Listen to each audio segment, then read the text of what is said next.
All right, so it's Yud Tevet, and we're going to start Sefer Shmuel, the book of Shmuel, Shmuel Aleph. So Shmuel Aleph, chapter 1, verse 1.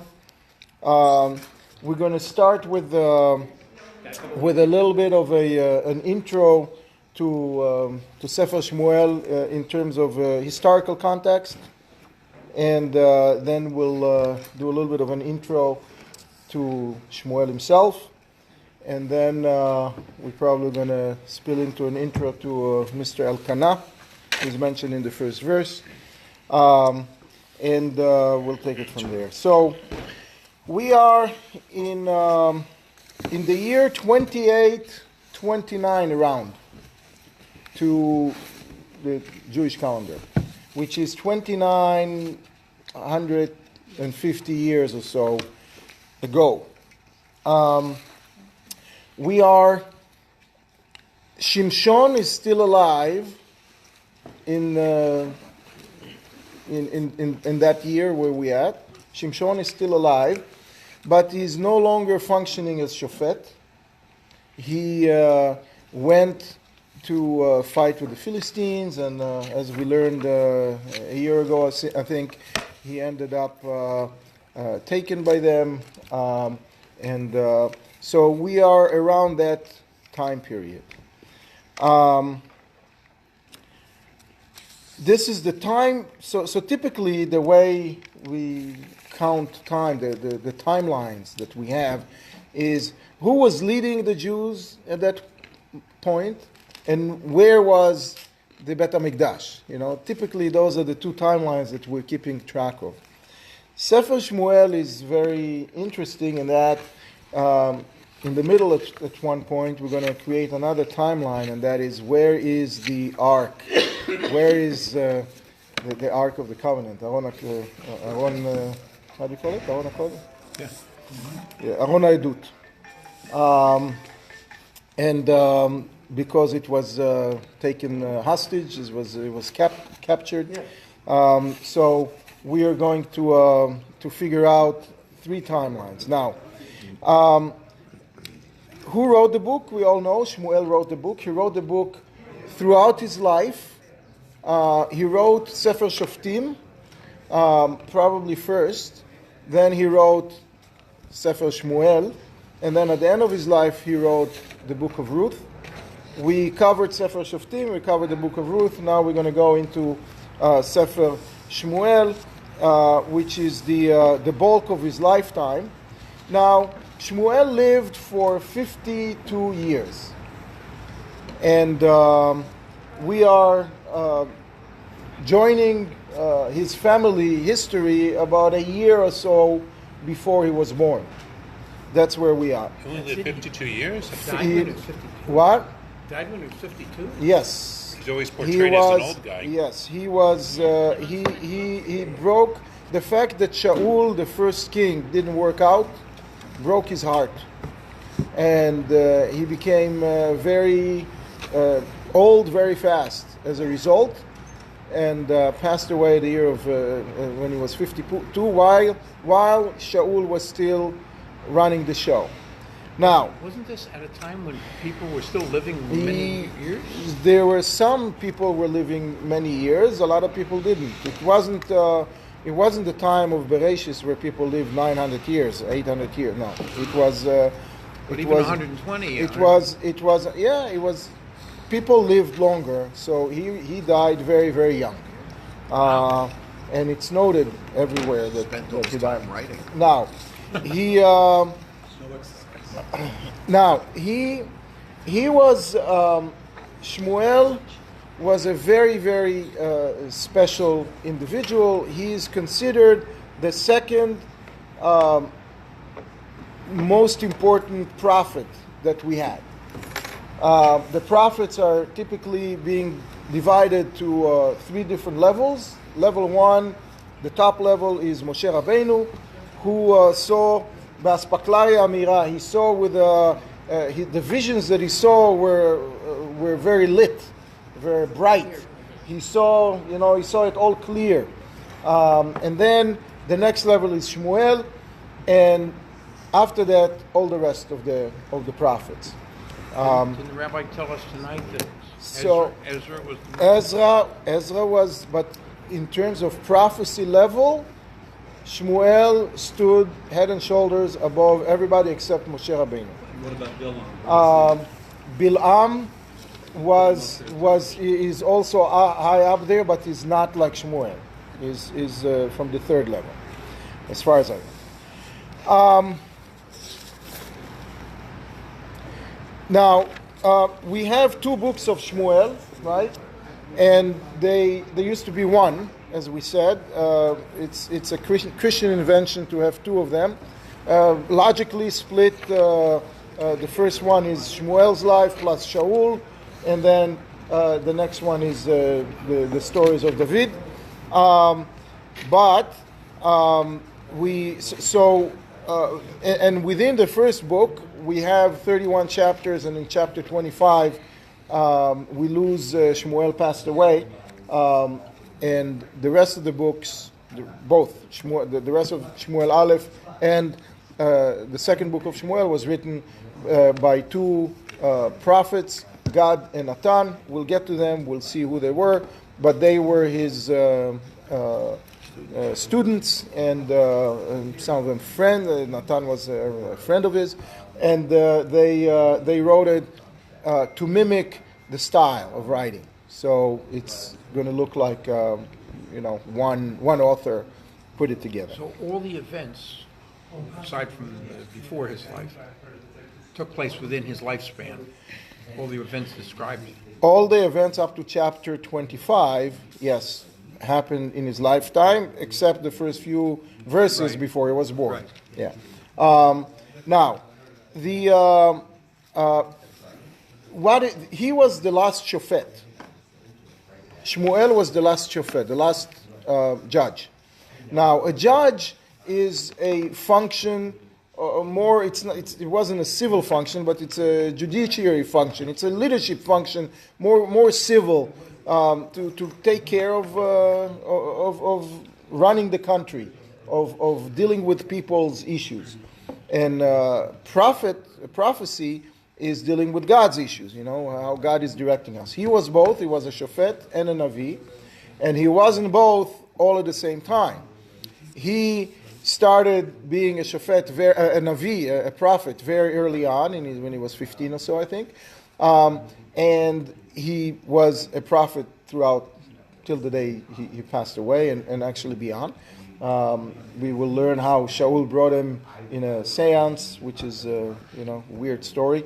And he was telling him what will be the next day, that he's going to lose his life. And Shofet he was only for 10 years, 11 years. 10 years was functioning alone, and then 1 year he was doing it together with Shaul, and then the last year or year and a half of Shaul's time he was not a Shofet at all, because he transferred the authority or the responsibility to running the country to the king. Okay, he changed the whole system of governing from being a shofet to royalty leading the country. He was throughout his life, and we see in the book, there was an attempt to try to do it halfway. One of the attributes of a royalty is a dynasty, that the son succeeded the father, and so on. So it stays within the family. Malchut Bet David, the kingdom of David, is such that it all stays all remains in the family. He was trying to do it first. There was an attempt, sort of, to do it with Eli, who was the judge before Shmuel, and then Shmuel was trying to do it with his own sons, and both attempts did not work out because the sons did not rise to the occasion. They were the sons of Eli were not treating. It's like you're reading the media today. They were not treating the women that came to Bet HaMikdash properly. And the sons of Shmuel were taking bribes and corrupt, and so, it's similar.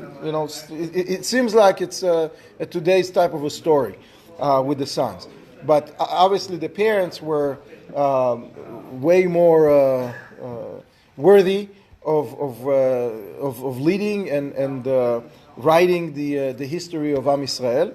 And the kids did not. Now,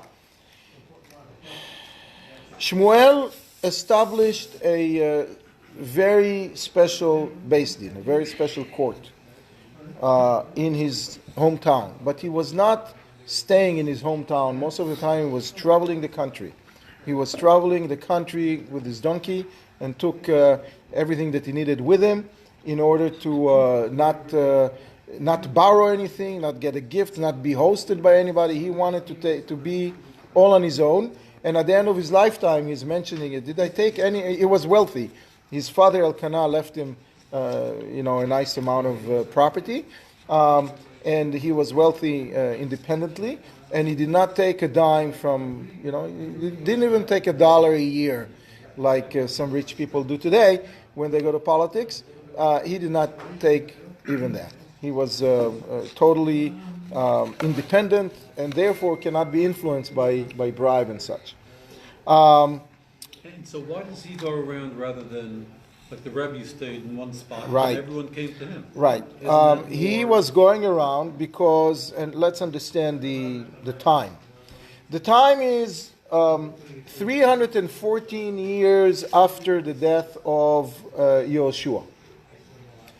And people are still getting used to living in a country of their own. Interesting, took that long. And they were very attached to their property. They're very attached to their parcel of land. Obviously, they didn't have the Acela train. They didn't have, local domestic flights. It took some doing to move from town to town. And people also had the legitimacy, sort of the fact that Shiloh, the temple, the building, the Mikdash in Shiloh, was not a permanent one. And we knew it's not a permanent one because it didn't have a roof. It had only, it had the Yeriot HaMishkan, the tabernacle's covering was transferred to be the covering of Shiloh. It had only walls. So people felt, and the Ramban actually repeats it as a halacha, you don't need to go 3 times, la'alot laregel, 3 times a year, if you don't have a permanent Bet HaMikdash. So that was a very interesting situation where we had a Bet HaMikdash. The Bet HaMikdash in Shiloh was standing for 369 years. 369 years, and we are at year 328 or so right now. So the Mikdash Shiloh is going to stand for 41 more years. The year before Eli became a judge, the 40 years that Eli was a judge, and then it will move. It will move to Nov. It will move to other places. After the war, after the Philistines captured the ark, it will fall apart. It will be destroyed, and then definitely there was less excitement about coming to Yerushalayim 3 times a year. It was so. I don't want to say depressing, but it was a time where people did not show up 3 times a year to Bet HaMikdash, and you didn't have a lot going on over there. To a point where you had, some say that at this point of time, we had only a couple of Kohanim running the show, Eli and 2 of his kids. Which is, it's terrible to think, because you had many more Kohanim living at that time, but they... Skeleton crew, right. What were the other Kohanim doing? What? What were the other Kohanim The Kohanim were living their lives in the 48 towns that were assigned to them. They were teaching people. They were the leaders, the spiritual leaders of the communities. But there was not, if you don't have people coming to bring sacrifices, you don't need, 800 Kohanim standing at attention waiting for the one. For a korban. Yeah, for one korban to come, So that was sad. Now, Eli was busy teaching the people he actually was teaching the people before he became officially a shofet. He was that kind of an authority, that kind of a person. And he was busy with dealing with the people until a rumor came to him about his sons not acting properly. So then he stayed in Beit HaMikdash 24/7 in order to make sure that things are not getting out of hand with the visitors. The two visitors that do come, he didn't want them to be harassed. So that's how we ended up being there, and that's how we ended up hearing Chana afterwards, praying, davening, because he was there all the time. Have you been there lately? Have I been lately to Shiloh? No. Have you? Yeah, not this year, but a year or two. 2 years ago. It's near Ramallah. It's near the area there. Yeah. There's so much. Excavations, yeah. There's a lot going on over How come there. it's Yeah. not a bigger city? I mean, What? How come it's not considered to be a holy city like Yerushalayim and Hebron and Tveria? It was a fine. temporary, yeah. It was But a it's temporary. temporary for It a was long temporary time. for a long time, for 370 years. More than America. Yeah, it was destroyed afterwards, so there was not much left over there.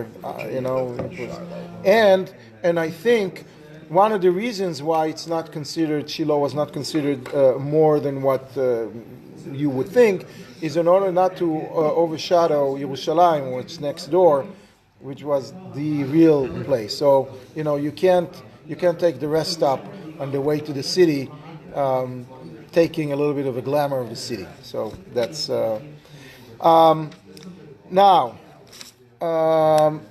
Let's dive right into it and see how far we get today. So, Vayihi ish echad min haramatayim tzofim me'ar Ephraim. So, Vayihi, the word Vayihi, we mentioned several times. We are on page 2 in your books, right? The word Vayihi means trouble ahead. And there is trouble ahead because we are going straight into the discussion of Hannah not having children. And in a more trouble for a longer time, we're going into the situation where the Jews are asking to have a king like all the other nations.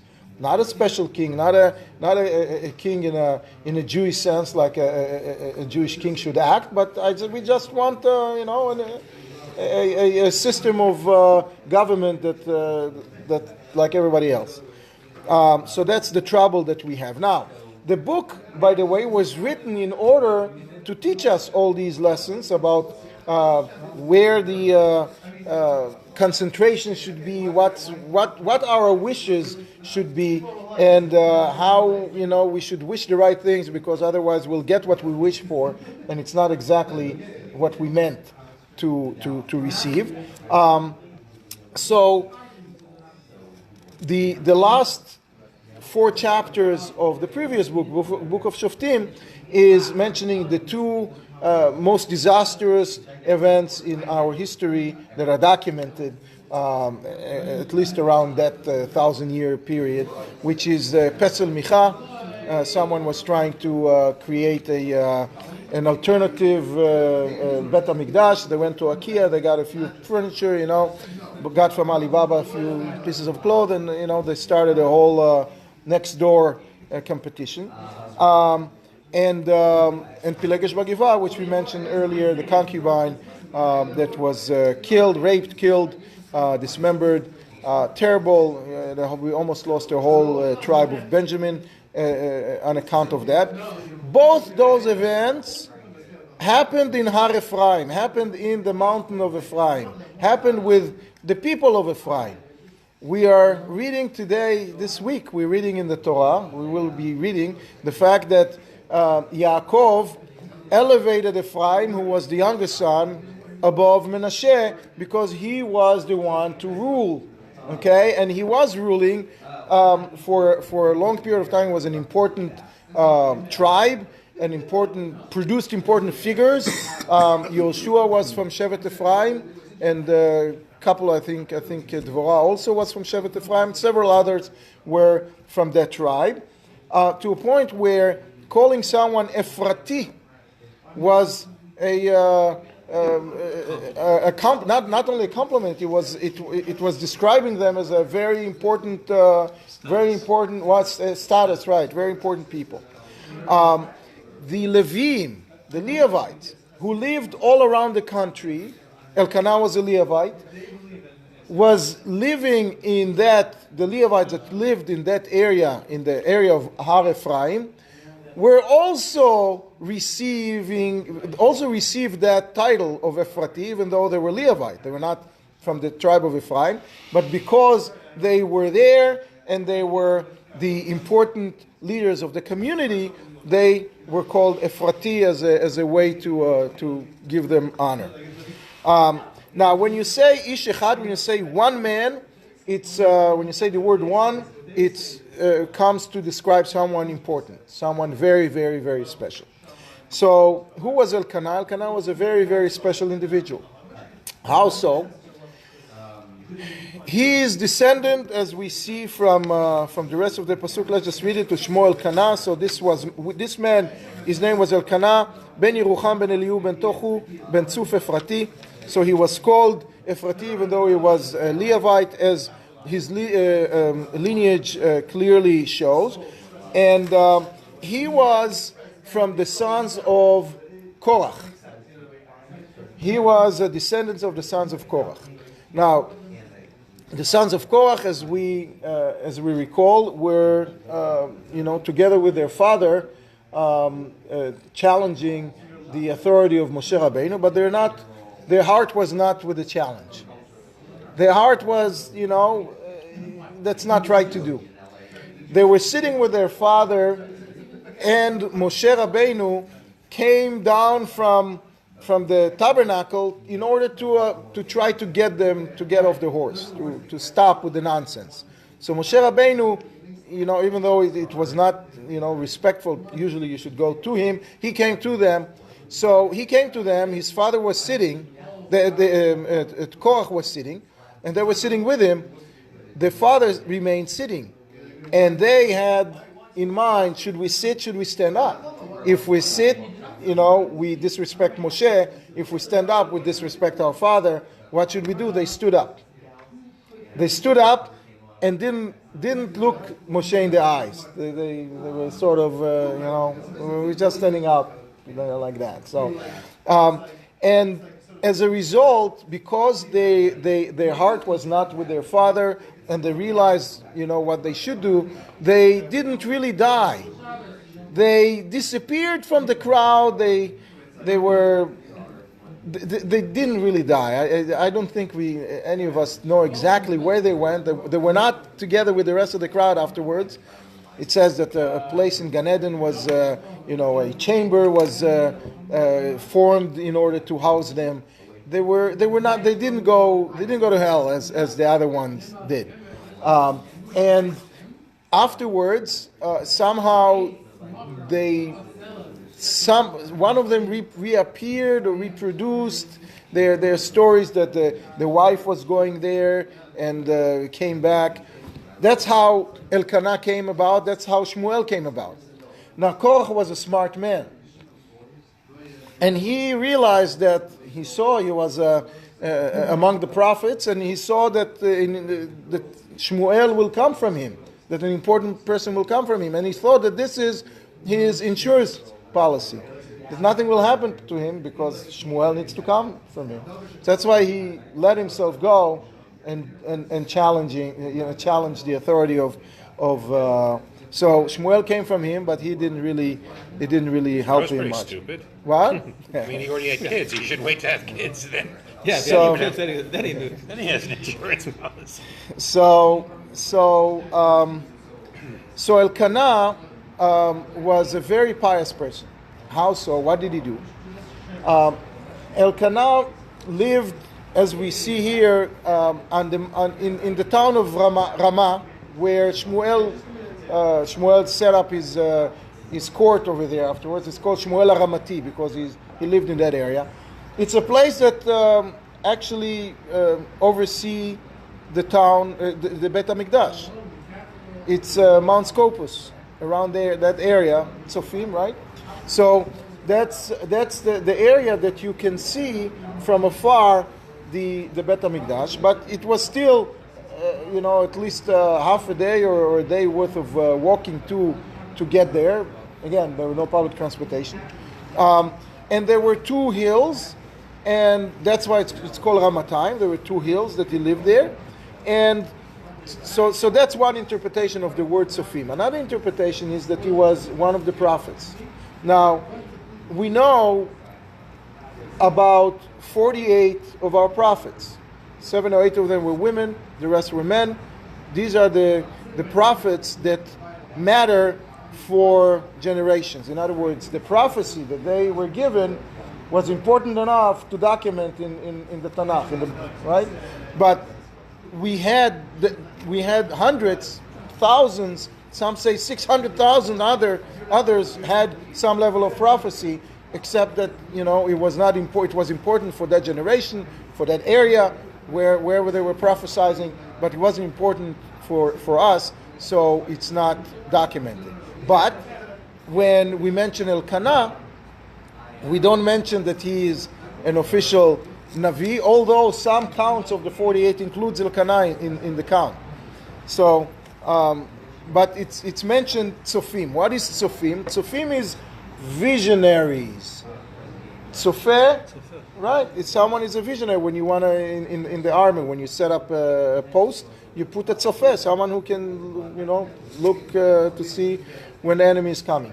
So Tzofim were visionaries. Visionaries is another word of saying prophets, but again, this is a lower level of prophets. This is not the level that Moshe Rabbeinu was, and not the level of Shmuel. This is more, they had some visions.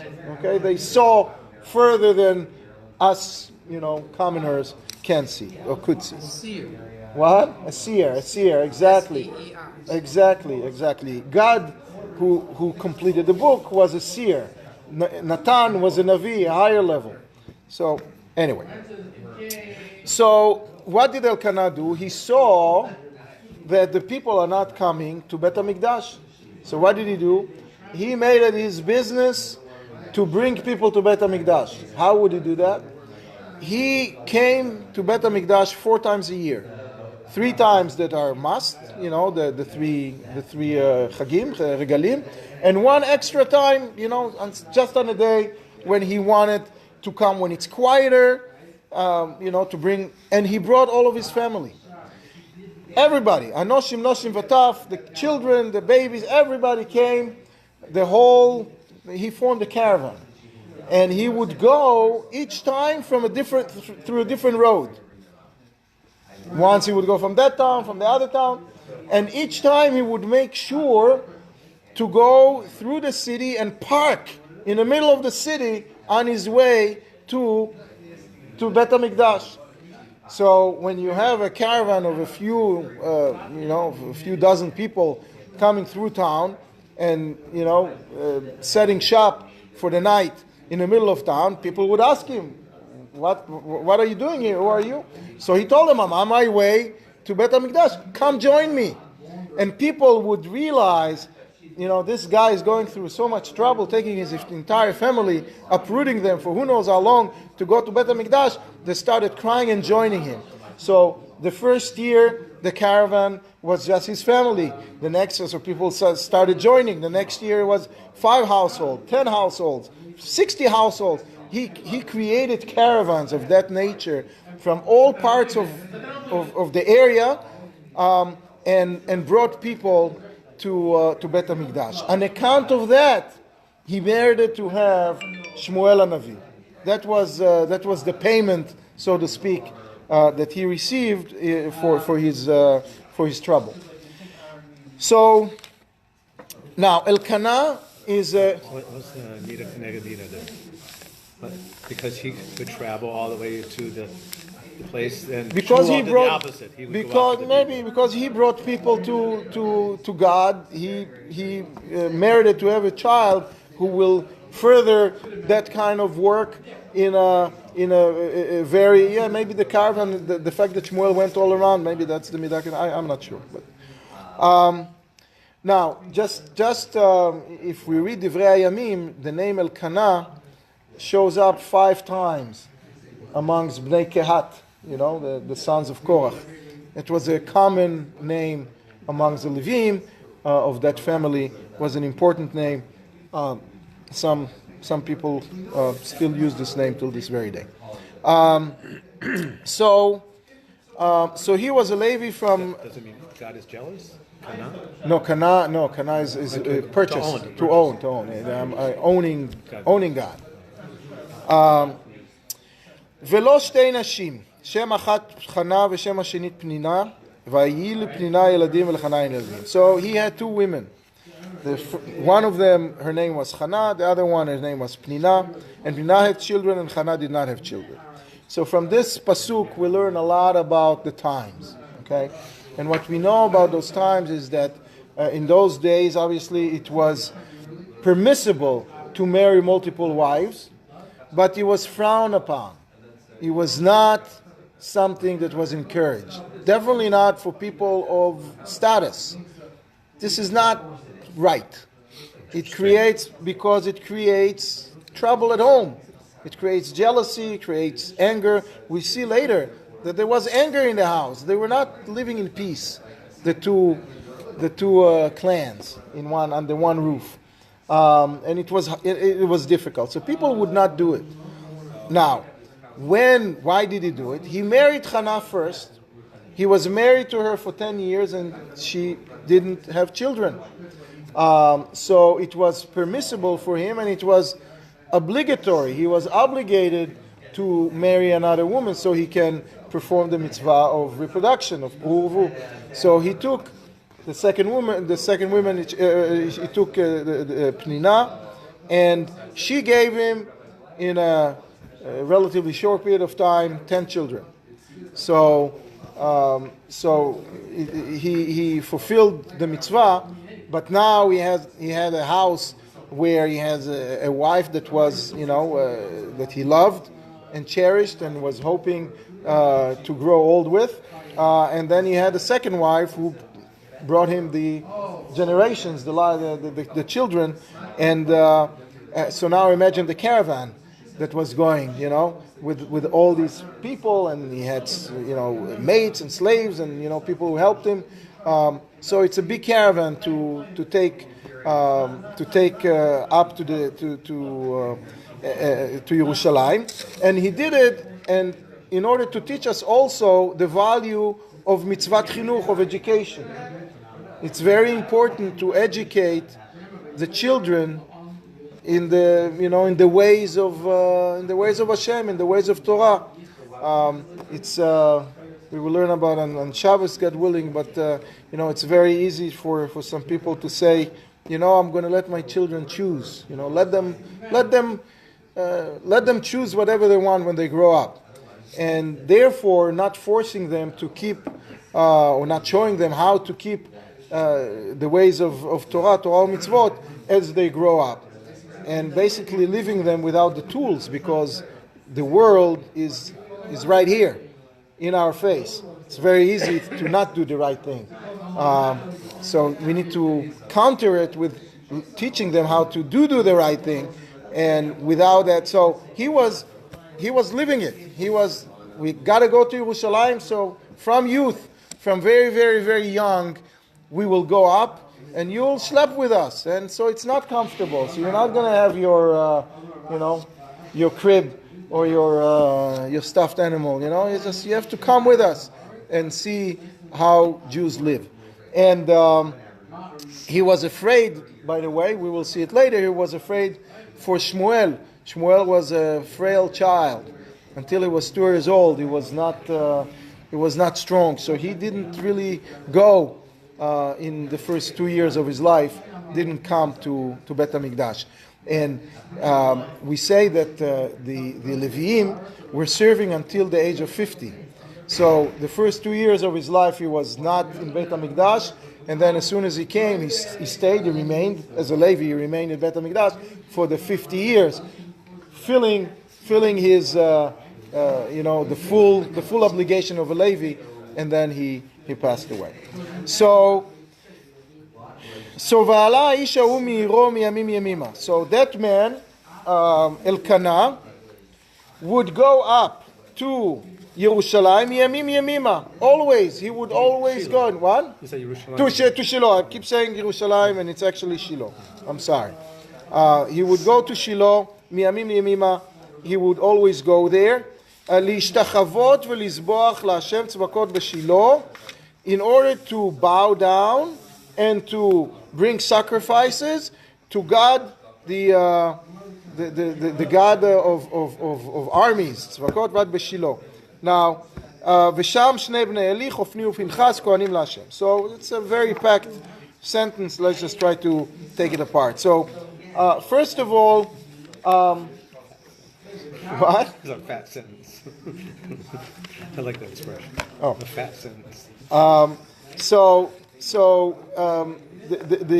So he was going all the time, and as we said, li'ishtachavot. We said li'ishtachavot to bow down before we say bringing sacrifice, because the function of bowing down was more common than actually bringing sacrifice. Sacrifice, to bring an animal, I mean, how much does a cow cost today? A lot of money. It cost then also a lot of money. It was like, the cow was the car, We have 2 cars, wow.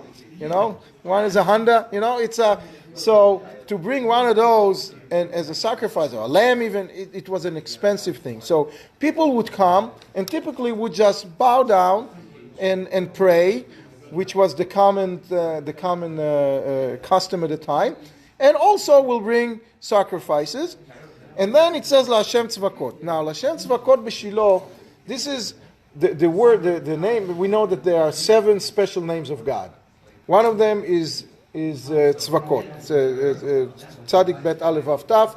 This is a name of God. I'm saying Kuf instead of Aleph because you're not supposed to say it. This is the first time that this name of God is appearing in the Torah. Torah Tanakh, this is the very first time. Okay? And it's, actually no, it's the first time that Hannah would use it for her private prayer. It was a name that was used in Bet HaMikdash by the people to pray to God to help us with the army. What happened? In the past 300 years, after we conquered the land, there was war after war after war. It didn't stop. All the neighbors didn't like that we were there, didn't like that God awarded us the land, and they were trying to unseat us, right? They were trying to. What else is new? What else is new? And when we were acting properly, God would send the judge, the shofet, the leader, to help us defeat the enemy. When that didn't happen, when we were acting improperly, idol worships and such, we were under the gun. We were under their thumb. We were suffering. Now we are in the midst of that kind of a situation where we were suffering from the Philistines, a very small nation, very small people. They only had 5 towns really. That's all. And we had the entire land, and they were threatening us. And they were driving us, making our life miserable. They were terrorizing us. How can a small nation do that? It's only because we didn't act properly. So, when God wants, the many can be defeated by the few. So now we were in the midst of that situation. Shimshon started to fight back, started to take to chip in their terrorist attacks, chip away into their confidence, and try to bring us, elevate us more to a state where we don't care what they say and we fight back. He was ruling for 20 years, and he was partially successful. But as he passed away soon, it's not going to mention here. We mentioned it already in Shoftim. The Philistines didn't go away, and only at the time of Shaul they would finally be defeated in the famous battle with Goliath and David and Goliath, and so that's coming in about 10 years, not our years, the book years, the book years, right? We'll do it 5 years. So